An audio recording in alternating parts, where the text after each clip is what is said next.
search is on all over South Florida. In fact, you know Michael Seiden as a charismatic Local 10 reporter. Looks like it's part of the beach, but telling stories important to South Florida.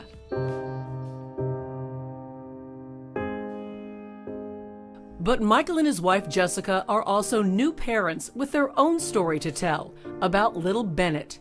Just having such a beautiful and healthy son, and when you finally get him home and you realize he's ours, like we're gonna get to raise him, it's just an unbelievable feeling. But the joy of new parenthood didn't last long. At 2 weeks old, Bennett became lethargic. He stopped eating. Jessica took him to the pediatrician. One of the doctors listened to his heart and called in another doctor. And when she came in, she just flipped him over, listened, and said immediately, "We need to call rescue." At which point I almost fell on the floor. The diagnosis, Wolff-Parkinson-White syndrome. Bennett's tiny heart at times beats dangerously fast.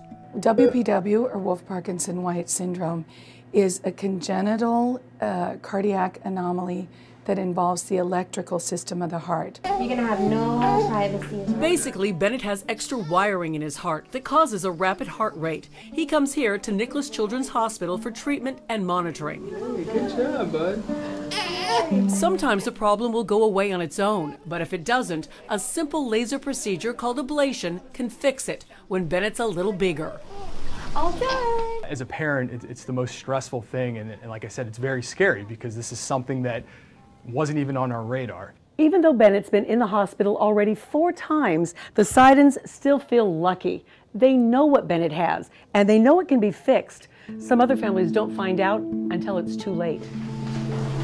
It felt like it was a dream. It felt like literally, this is a bad dream. Somebody wake me up. Chris Mitchell is talking about the day his 18-year-old son, Dwayne, went into cardiac arrest and then a coma. The high school senior and athlete died months later, the victim of undetected WPW syndrome. If I can go back and do it all over again, Dwayne would have had a EKG done, and he would have had the ablation done immediately. He would still be here right now. The P wave, which is atrial contraction. An electrocardiogram, or EKG, is the best way to detect this condition, and a growing number of pediatric cardiologists, like Dr. Madeline Moss, believe all young people who have physicals before playing sports should also get an EKG.